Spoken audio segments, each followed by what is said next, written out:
الحمد لله وكفى وسلام على حبيبه المصطفى أما بعد فأعوذ بالله من الشيطان الرجيم بسم الله الرحمن الرحيم إن الله وملائكته يصلون على النبي يا أيها الذين آمنوا صلوا عليه وسلموا تسليما اللهم صل على سيدنا ومولانا محمد معدن الجود والكرم وآلہ واصحابہ الکرام وابنہ الکریم وبارک وسلم صلاة دائمة سرمدا ابدا.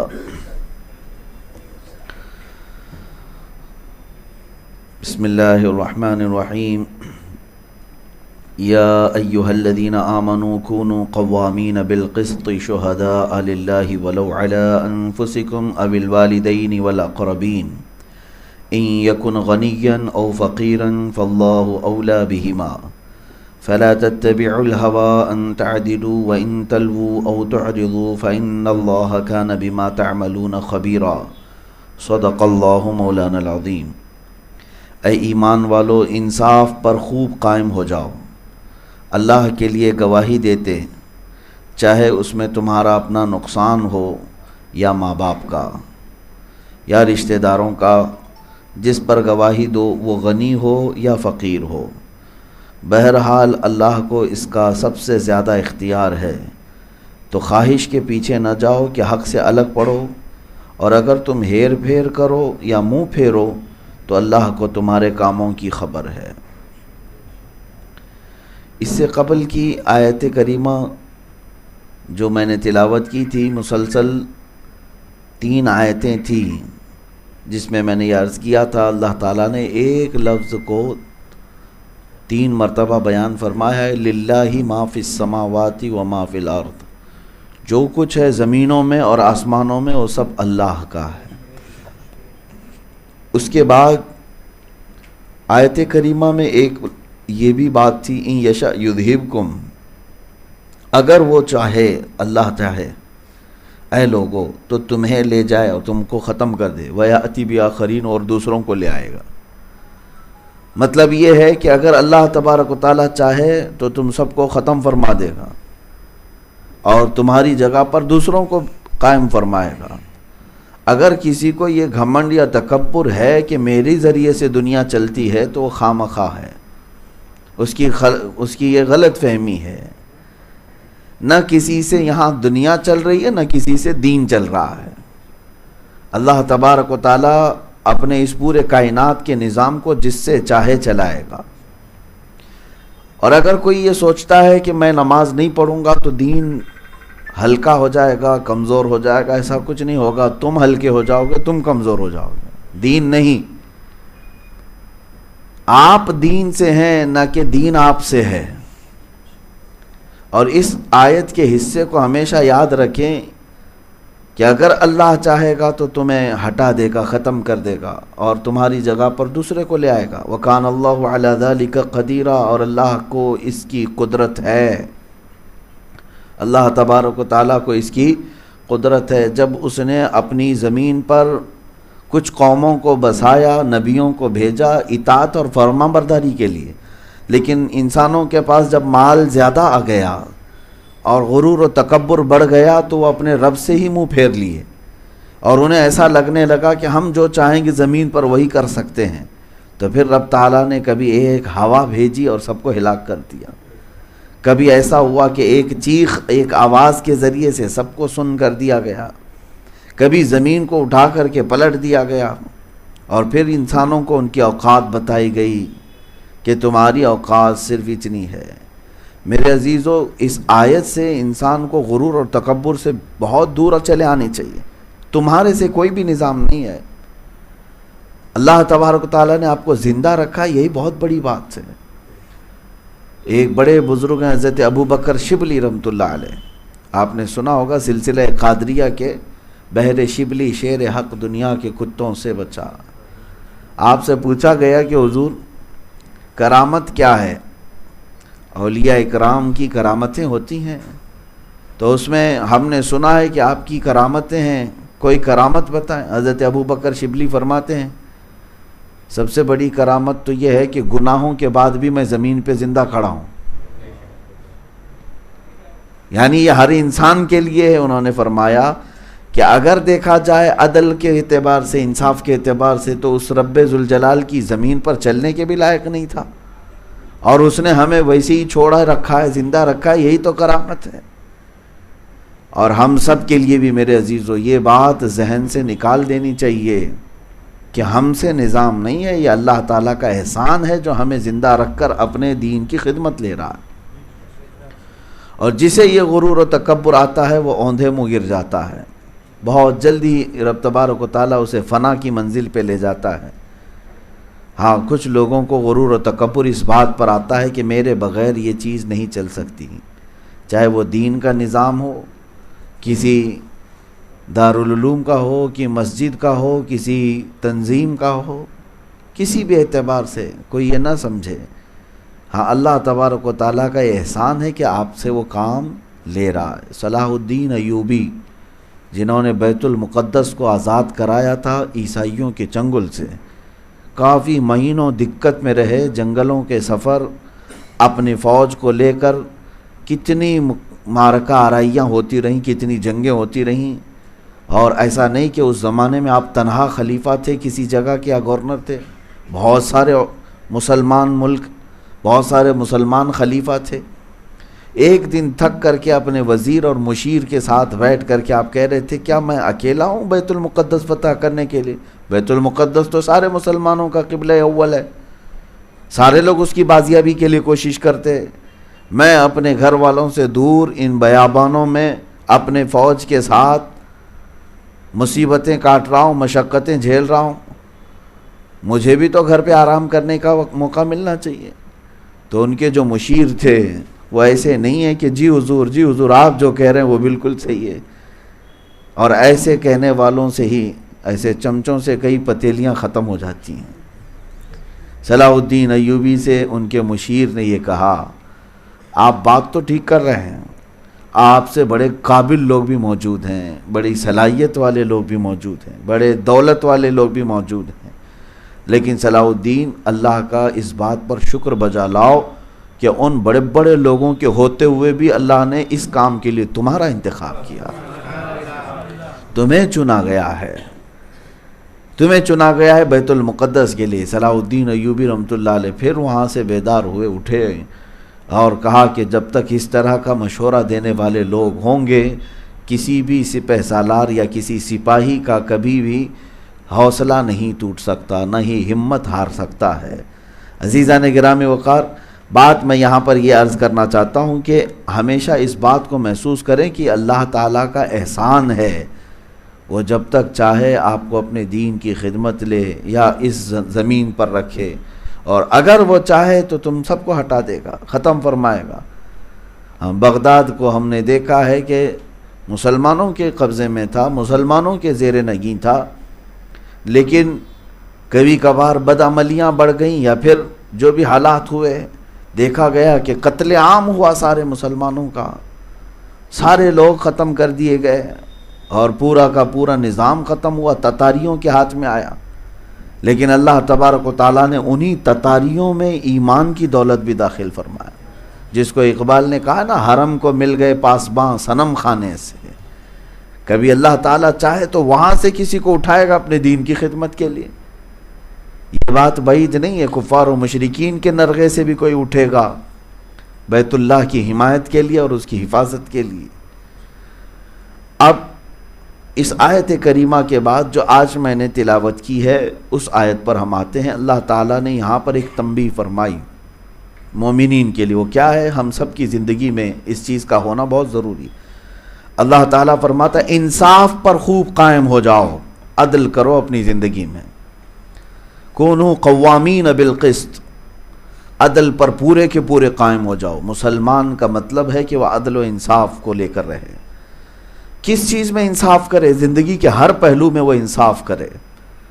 صرف انصاف کا مطلب لوگ یہ سمجھتے ہیں کورٹ کچہری میں انصاف کرنا ہے، بلکہ انصاف تمہارے پل پل میں ہے۔ تم اگر اپنی زندگی میں اکیلے بھی ہو تو تم کو بھی حکم ہے کہ انصاف کرو۔ کس طرح سے؟ آپ کو میں انصاف کی باریکیاں بھی اگر بتاؤں کہ صحابہ کو حضور کیسی تنبیہ فرماتے۔ حضرت سلمان فارسی رضی اللہ تعالیٰ عنہ نماز کے لیے کھڑے ہو جاتے تو رات رات کھڑے ہو جاتے تھے۔ ان کی عورت نے شکایت کی کہ یہ پوری رات کھڑے ہو جاتے ہیں اور کبھی میرے پاس آتے ہی نہیں ہیں، عبادت میں اس طرح سے مشغول ہو جاتے ہیں۔ اللہ کے نبی صلی اللہ تعالیٰ علیہ وسلم نے انہیں بلایا اور پھر تنبیہ فرمائی، اے سلمان، تمہارے اوپر اللہ تعالیٰ نے کئی حقوق رکھے ہیں، تمہارے جسم کا بھی تم پر حق ہے، تمہاری بیوی کا بھی تم پر حق ہے، اور اللہ کا بھی حق ہے، لہٰذا ہر ایک کے حق میں انصاف کرو۔ جتنا رب تبارک و تعالیٰ کی بارگاہ میں کھڑا ہونا ہے، ایسا نہیں کہ بندوں کے حقوق تلف کر کے تم اللہ کی عبادت میں لگ جاؤ۔ جو تمہارے ماتحت ہیں ان کے حقوق پورے کرو، پھر اللہ رب العزت کی بھی بارگاہ میں حاضر ہو جاؤ۔ اب یہاں پر ایک بات پتہ چلتی ہے کہ جسم کا بھی حق ہے تمہارے اوپر، اور جس نے جسم کے ساتھ انصاف نہیں کیا وہ ظالم ہو گیا۔ کیسے؟ یہاں سے میں اپنی گفتگو آگے بڑھاتا ہوں۔ تمہارے اوپر تمہارے جسم کا حق ہے کہ تم اسے برباد ہونے سے بچاؤ۔ تم اپنے آپ کو ہلاکت میں نہیں ڈال سکتے، تمہارے اوپر اس کا حق ہے، انصاف کرنا ہوگا۔ تم کیا سمجھتے ہو کہ میرا جسم ہے، میں جیسے چاہے ویسے کر لوں، ادھر بینڈ کر لوں ادھر توڑ لوں؟ نہیں، جسم کا ایک ایک حصہ قیامت کے دن تمہارے خلاف گواہی دے گا اگر تم نے اس کو ہلاکت میں ڈالا۔ تم اگر اپنی زبان کو نشہ کے ذریعے سے، غلاظت کے ذریعے سے خراب کر چکے تھے تو تم یہ مت سمجھنا کہ میرے پیسے تھے، میری مرضی تھی، میں کھایا۔ نہیں میرے عزیزو، جب تم اپنے آپ کو ہلاکت میں ڈالے ہو تو ناانصافی کیا اپنے جسم کے ساتھ، اور اس کو بھگتنا پڑے گا، اور اللہ کی بارگاہ میں اس کی سزا بھی ہے۔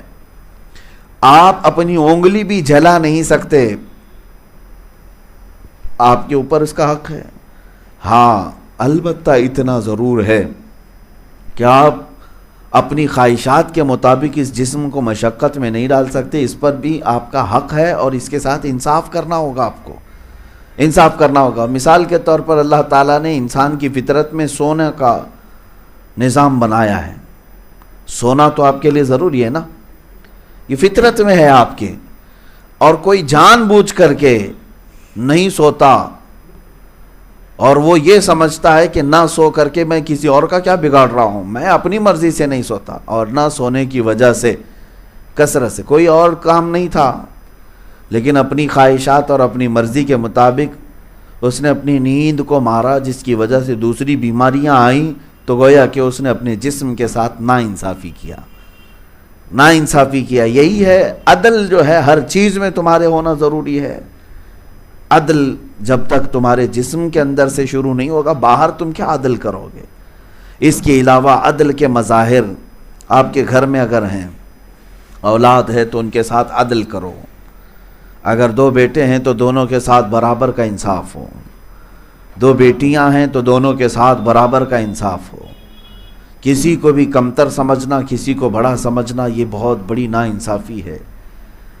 بیویاں ہیں تو ان کے لیے بھی قرآن پاک میں حکم یہی ہے کہ ان کے ساتھ انصاف کرو، عدل کرو۔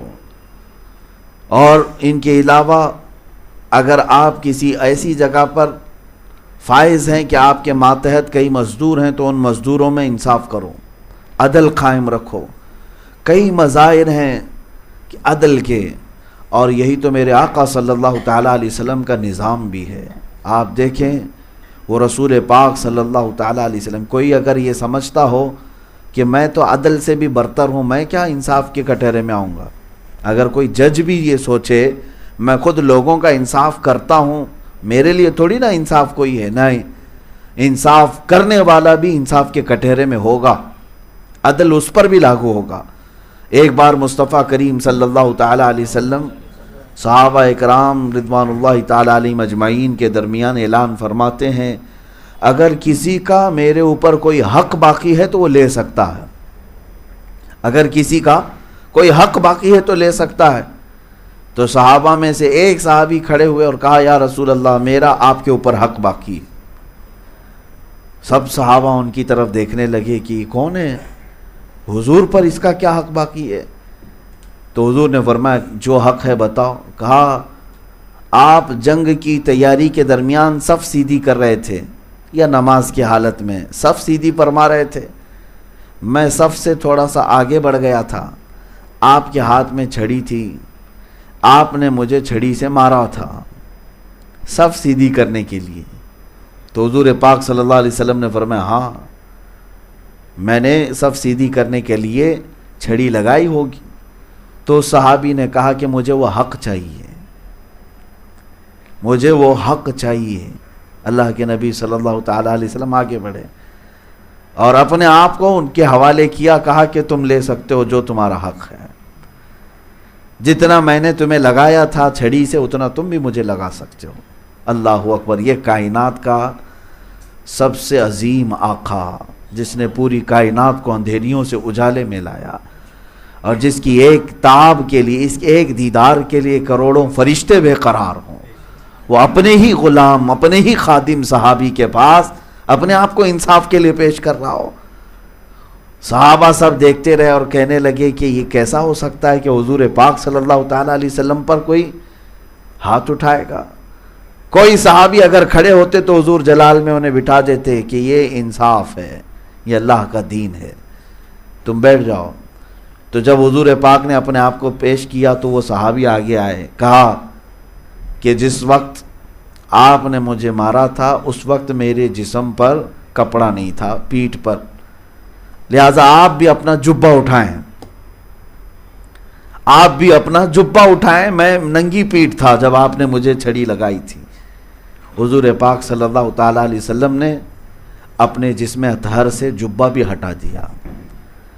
ایک خادم اور ایک غلام کی بات پر جب جبہ ہٹایا تو وہ صحابی آگے بڑھے اور حضور کے دونوں کندھوں کے بیچ میں مہر نبوت تھی، اس کو جا کر چوم لیا۔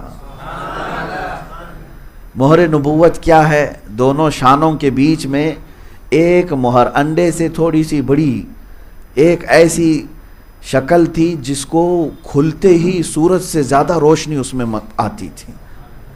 حضور پاک صلی اللہ تعالیٰ علیہ وسلم کی وہ مہر نبوت ہے، آپ کے خاتم النبیین ہونے کی علامت تھی، اور صحابہ وہ دیکھنے کے لیے بھی بے قرار رہتے تھے کہ کبھی تو وہ مہر نبوت بھی نظر آئے، اور وہ صحابی مہر نبوت کو چوم لیے اور اس کے بعد کہے میں نے میرا حق لے لیا، میں نے میرا حق لے لیا۔ لیکن میرے عزیزوں، واقعہ جو ہے، حدیث جو ہے، صحابی نے اپنا عمل کیا، انہیں حضور صلی اللہ علیہ وسلم کی مہر نبوت کا بوسہ چاہیے تھا، وہ اس راستے سے چلے تو گئے، لیکن رسول پاک کو تو دیکھیں، اگر کوئی غلام بھی کہتا ہے کہ مجھے حق چاہیے تو اپنے آپ کو سپرد کرتے ہیں۔ ہے کوئی دنیا میں اس نظام کو پیش کر کے دکھائے کہ رسول پاک صلی اللہ تعالیٰ علیہ وسلم نے جس عدل کو قائم کیا تھا، ہے کوئی آج دنیا کا لیڈر جو اپنے آپ کو انصاف کے کٹہرے میں کھڑا کر سکے؟ یہاں تو ظالموں کی دنیا ہے، یہاں خون پینے والوں کی دنیا ہے، اور کرسی پہ بیٹھنے والے اپنے آپ کو انصاف سے بالا تر سمجھتے ہیں۔ ان کا تو خیال یہ ہے کہ سارے کورٹ اور کچہری کے قانون ان پر نہیں نافذ ہوتے، وہ تو غریبوں پر ہوتے ہیں۔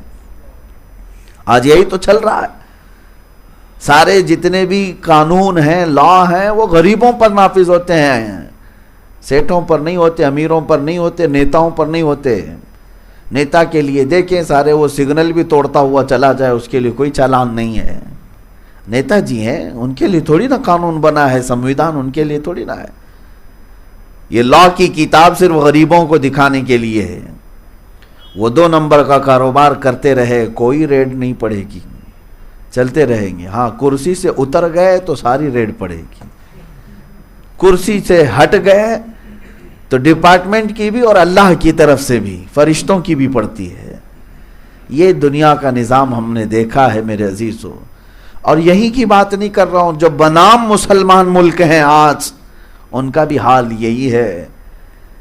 آج چاہے وہ سعودی ہو، امارات ہو، یا پھر کویت، بحرین، یہ سب ممالک بظاہر ہاتھی کے دانت ہیں، جو جبے کبے میں مسلمان نظر آتے ہیں، لیکن انہوں نے انصاف کا خون کیا ہوا ہے۔ عدل نام کی کوئی چیز نہیں ہے۔ ان کے شہزادے، ان کے گھروں میں پلنے والے عیاش، ان کے بیٹے نہ جانے کتنی عورتوں کی عزت لوٹ لیں، پھر بھی ان کے لیے قانون نہیں ہے۔ ہاں، اگر وہی کوئی غریب سے یہ سرزد ہو جائے تو صرف موت کی بھی سزا ہے، وہ موت کے کٹہرے تک بھی جا سکتا ہے۔ تو دنیا میں نظام مصطفیٰ صلی اللہ تعالیٰ علیہ وسلم کی مثال کوئی نہیں لا سکتا۔ حضور اکرم صلی اللہ تعالیٰ علیہ وسلم کے زمانے میں ایک خاتون چوری میں پکڑی گئی، ایک خاتون، بنو مخزوم قبیلے کی ایک خاتون پکڑی گئی۔ قرآن کا فرمان تھا والسارق والسارقۃ فاقطعوا ایدیہما جزاء بما کسبا نکالا من اللہ، چور ہو یا چورنی ہو، جب پکڑے جائیں تو ان کا ہاتھ کاٹا جائے گا، یہ اللہ تعالیٰ کی طرف سے سزا ہے۔ اب چوری کی مقدار ہے، کتنی چوری کیا ہو اور پہلے کون سا ہاتھ کاٹا، یہ سب قضا سے متعلق قوانین ہیں۔ آپ نے صرف اتنا ہی سنا ہوگا کہ ہاتھ کاٹا جائے گا، اس کے بہت سارے پروسیس ہیں، ثابت ہونا چاہیے، گواہ ہونا چاہیے، اور پھر اس چور نے کتنی مقدار میں چوری کیا اور کون سی چیز کی چوری کیا، بڑے مسائل ہیں۔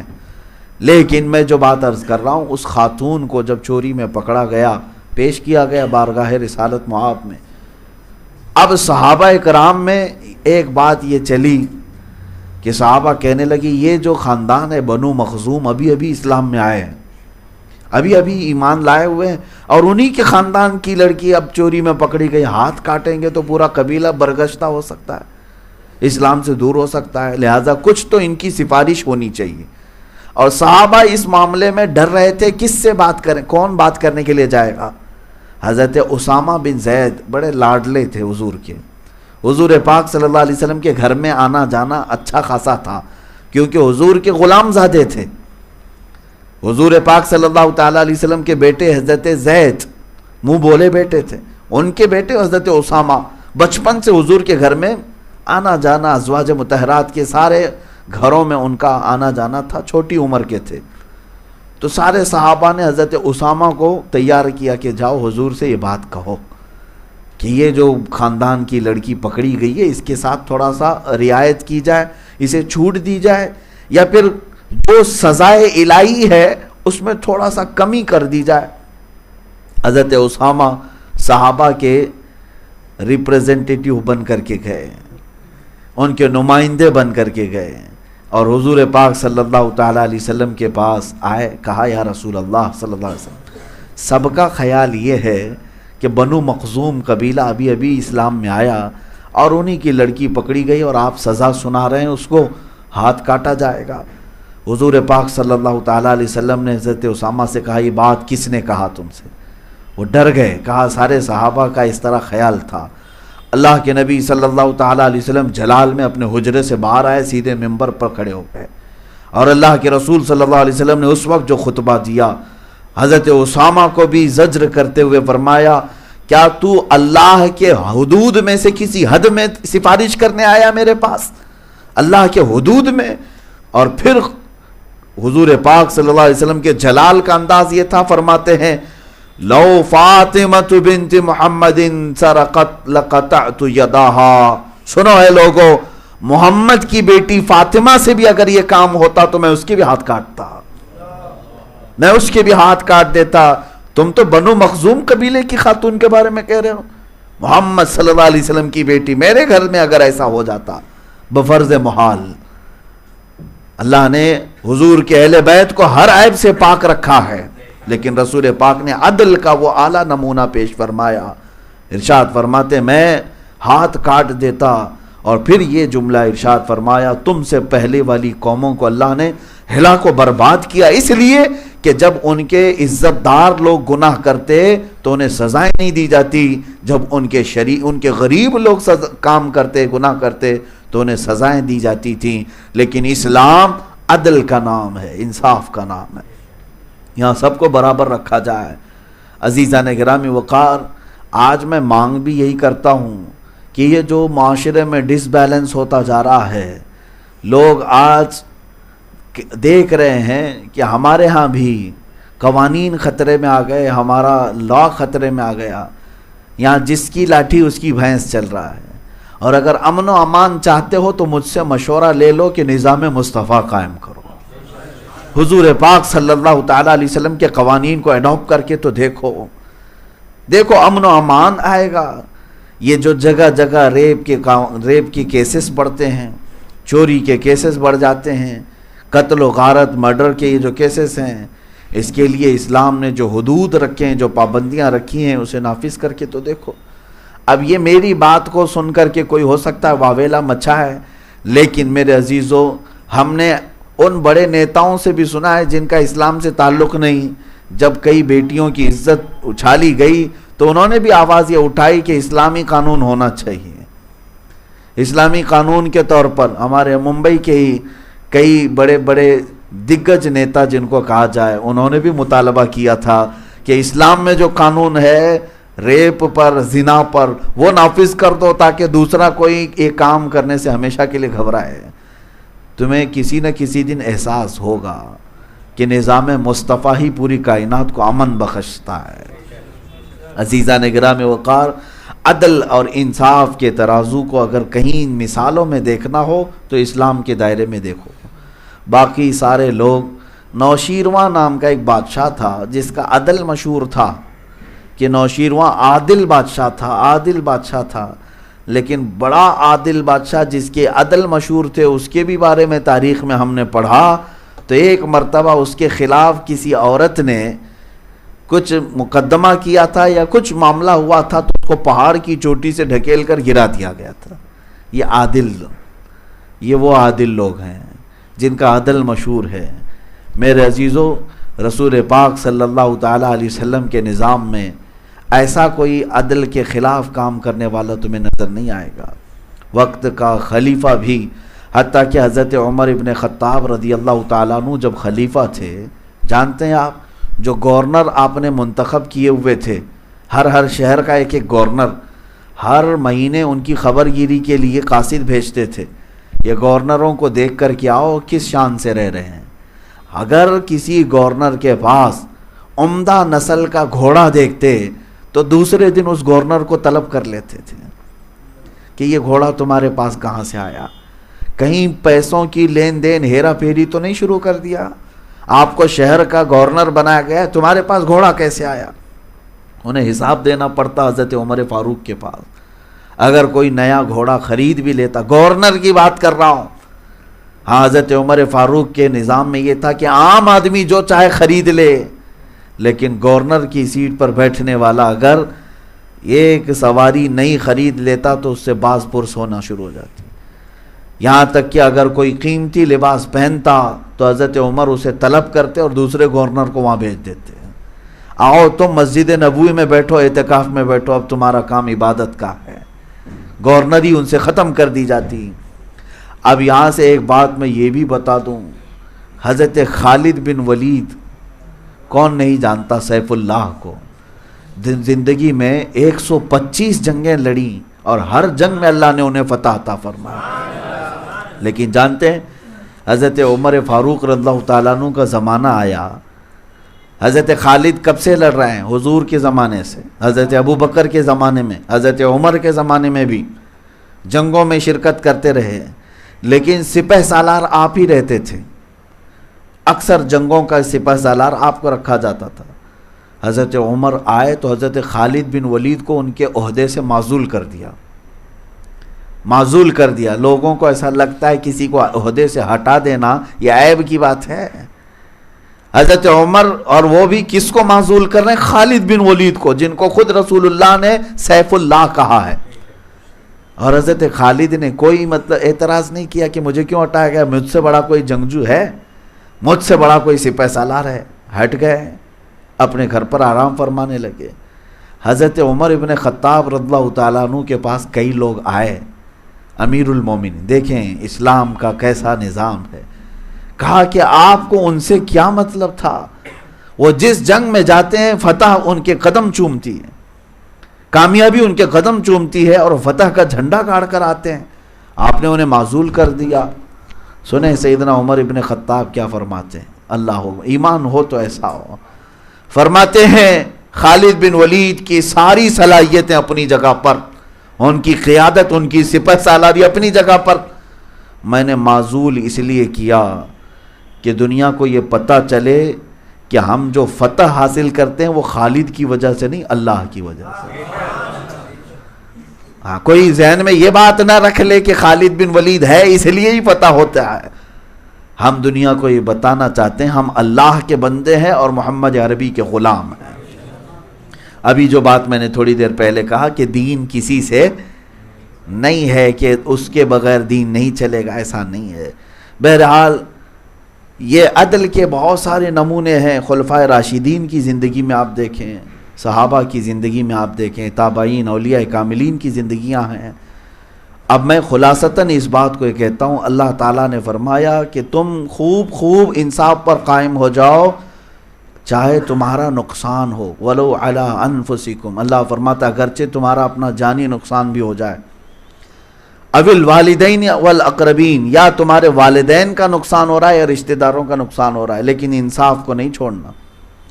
یہ کس بات پر آ رہا ہے؟ گواہی دینے کے لیے، اللہ کے لیے گواہی دیتے ہوئے انصاف پر قائم ہو جاؤ۔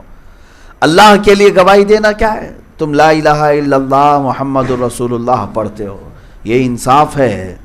اور جب تم اس گواہی پر کھڑے ہو جاؤ گے، ہو سکتا ہے تمہارا نقصان ہو، تمہیں گھر سے باہر کر دیا جائے گا، ہو سکتا ہے تمہارے والدین کا نقصان ہو یا رشتہ داروں کا، لیکن اللہ فرماتا ہے تم اس پر خوب قائم ہو جاؤ، یہ سارے نقصانوں کی تلافی ہو جائے گی، بھرپائی ہو جائے گی۔ اور رب تعالیٰ یہ بھی فرماتا ہے جس پر تم گواہی دے رہے ہو چاہے وہ غنی ہو یا فقیر ہو، اللہ تبارک و تعالیٰ ساری چیزوں کو جانتا ہے۔ اب یہاں پر ایک دوسرا مسئلہ ہے کہ کبھی تمہیں وٹنس بنا کر کے پیش کیا گیا، گواہ بنا کر، تو یہ نہیں دیکھنا کہ میں جس کی گواہی دینے کے لیے جا رہا ہوں یہ مالدار آدمی ہے، گواہی اس کے حق میں دے دوں گا تو کوئی لفافہ مجھے پہنچا دے گا، اور اگر کوئی غریب آدمی ہے تو اس کے خلاف تم نے گواہی دے دی، جھوٹی گواہی دے دی۔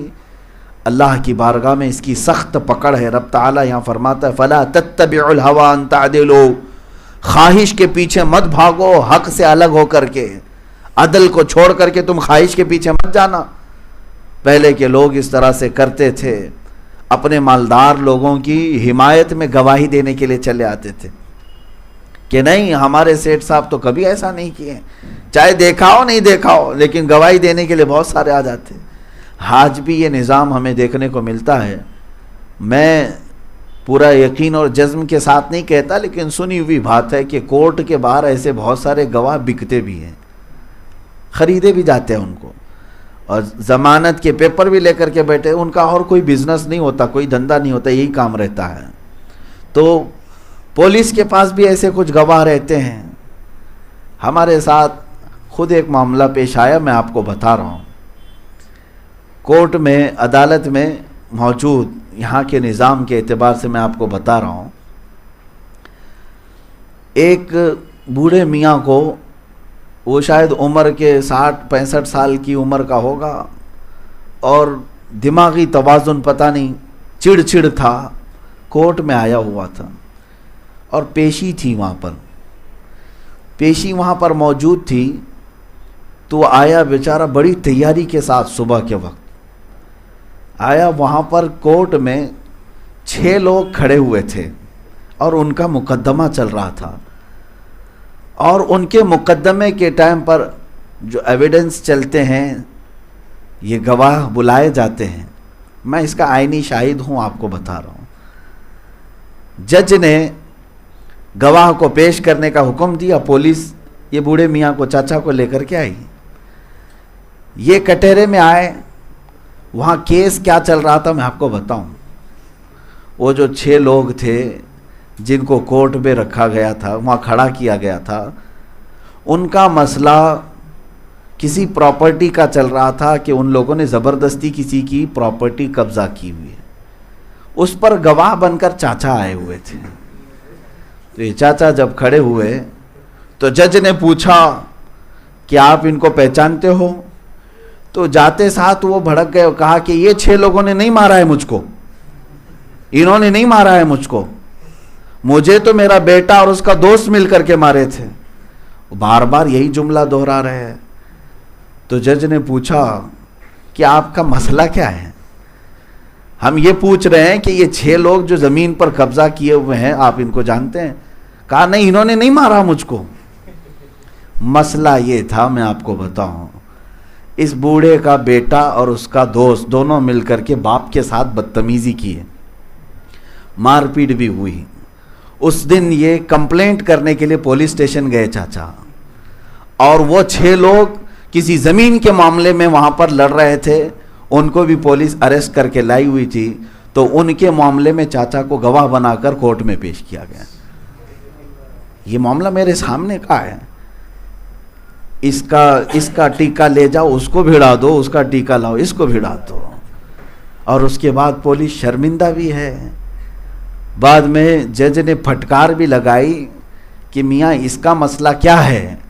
تب پھر اس نے کہا کہ میری تو کمپلینٹ لی ہی نہیں گئی ہے، مجھے پتہ نہیں کسی اور کا یہاں پر گواہ بنا کر کے پیش کیا جا رہا ہے، میرا اپنا جو مدعا تھا، میری کمپلینٹ تو لکھو کہ میرے بیٹے نے مجھے مارا تھا، میرے بیٹے کے دوست نے مجھے مارا تھا۔ میرے عزیزو، یہاں پر یہ معاملات چلتے ہیں کہ راہ چلتا ہوا آدمی بھی ان کے ہتھے چڑھ جائے تو گواہ بن جاتا ہے۔ اسی وجہ سے نظام درہم برہم ہوتا ہے، اور پھر اگر ہم کچھ بات کہیں تو انہیں برا بھی لگتا ہے، اور پھر واٹس ایپ کے پیچھے بھی، اسٹیٹس کے پیچھے بھی لگ جائیں کہ آپ سخت بات کرتے ہو، اس سے جو ہے نظام درہم برہم ہوتا ہے، ہمارے بولنے سے نظام برہم ہوتا ہے، اور تم 100 چوہے کھا کر بیٹھے ہوئے ہو۔ یہ تو ساری دنیا دیکھ رہی ہے۔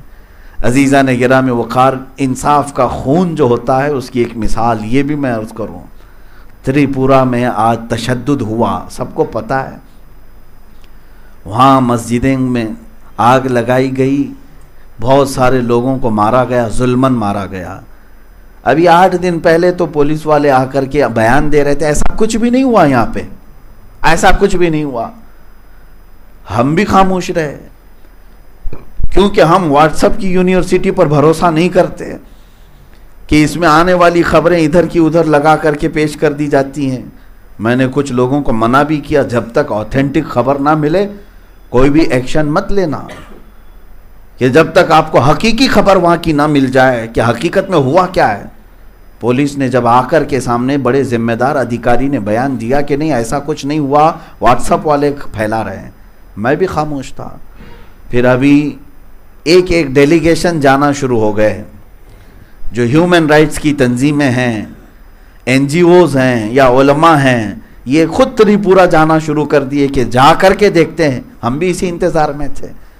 اب 1-2 تنظیمیں وہاں خود جا کر کے دیکھیں تو کئی مسجدیں حقیقت میں جلی ہوئی تھیں، آگ لگی ہوئی تھی، وہاں پر راکھ کا ڈھیر تھا۔ تو پھر آخر یہ کون لگایا تھا؟ آپ تو کہہ رہے تھے یہاں ایسا کچھ بھی نہیں ہوا۔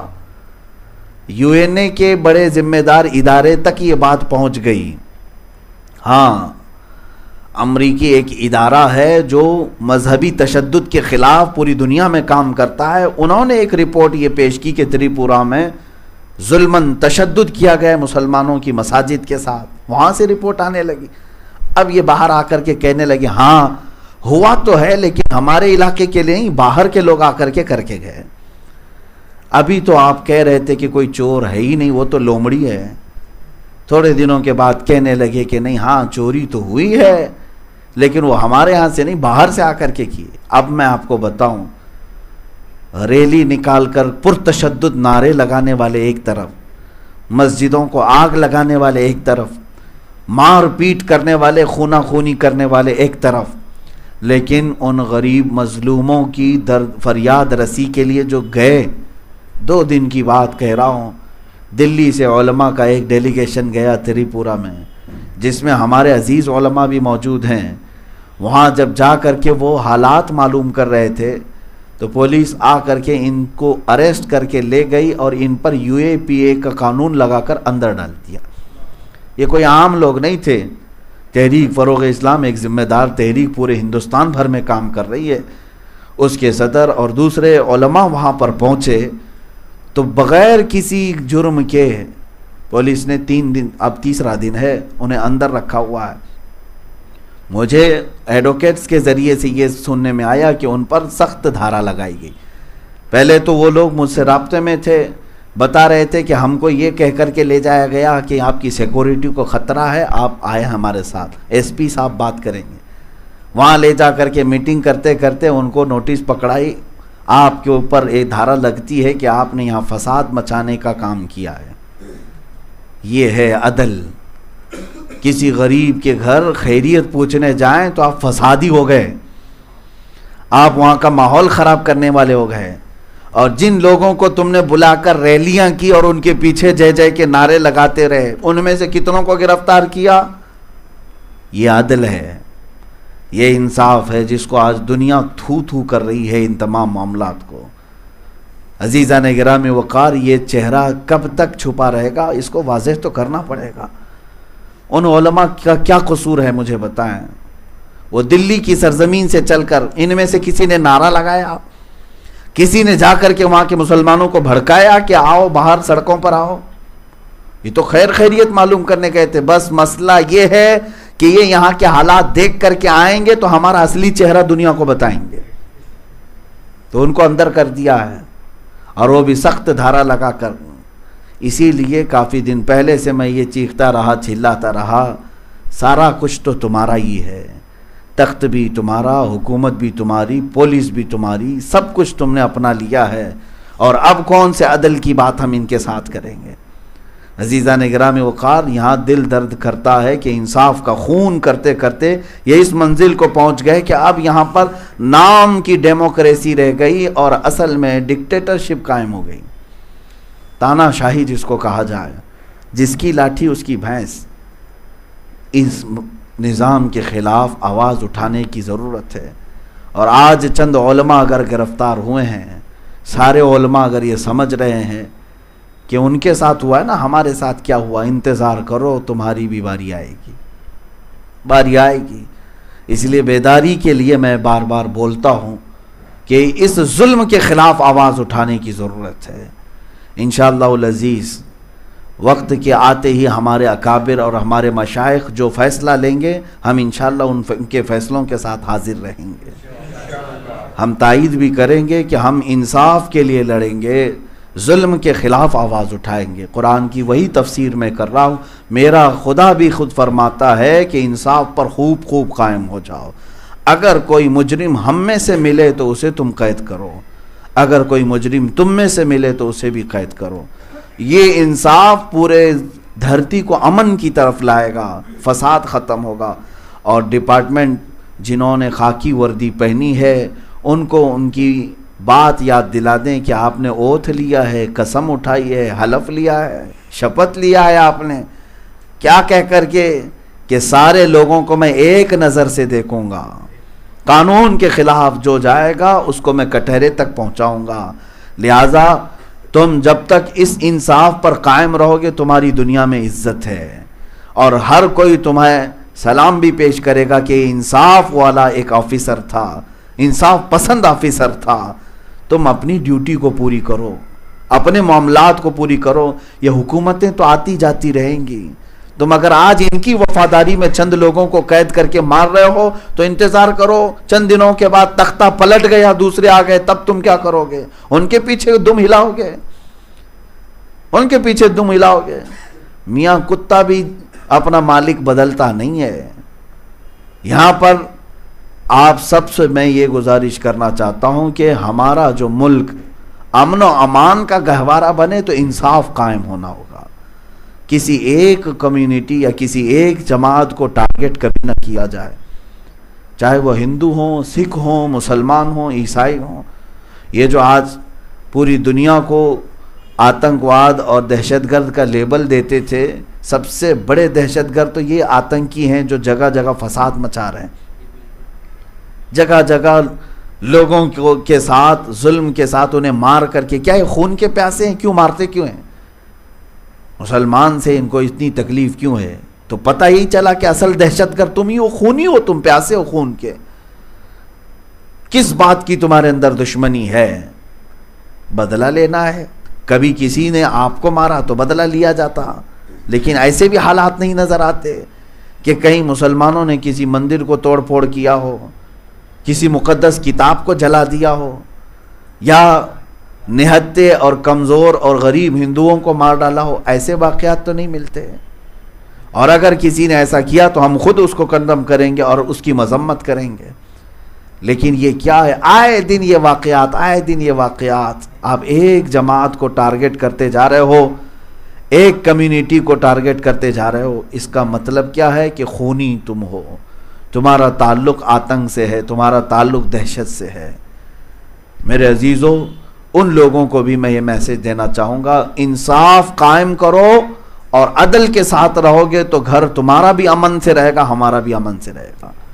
اور ورنہ آگ لگانے کی خواہش ہے تو آگ لگے گی، تو پتہ ہے لگے گی آگ تو آئیں گے مکان کئی زد میں. یہاں ہمارا ہی تو مکان تھوڑی ہے، سب کے مکانوں میں آگ لگے گی اور سب اس گرمی اور اس میں جھلس جائیں گے.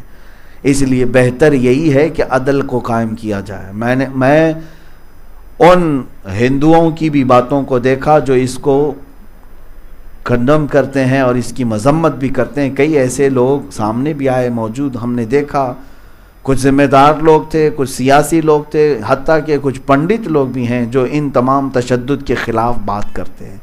اس کا مطلب ہے کہ ابھی انسانیت باقی ہے. وہ انسانیت کے تقاضے اس کی مذمت کرتے ہیں کہ جہاں ایسے حالات ہو رہے ہیں ہندو بھی آگے بڑھ کر کے انصاف کا مطالبہ کر رہے ہیں. لیکن اے مسلمانوں، ہم سب کو بھی اگر کوئی بات کرنی ہے تو انصاف کی بات کرنی ہے. آپ اپنی زندگی میں بھی عدل قائم کرو اور اپنے ملک میں بھی عدل قائم رکھو. اللہ تعالی ہمیں عدل کی زندگی عطا فرمائے. نا انصافی کرنے سے اور حکم عدولی کرنے سے مولا تعالی ہماری حفاظت فرمائے. مولا کریم اپنے دین پر ہمیں قائم رکھے اور بد دین ظالموں سے ہماری حفاظت فرمائے. وصلی اللہ تعالی علی خیر خلق محمد وآلہ واصحابہ اجمعین، وآخر دعوانا ان الحمد للہ رب العالمین.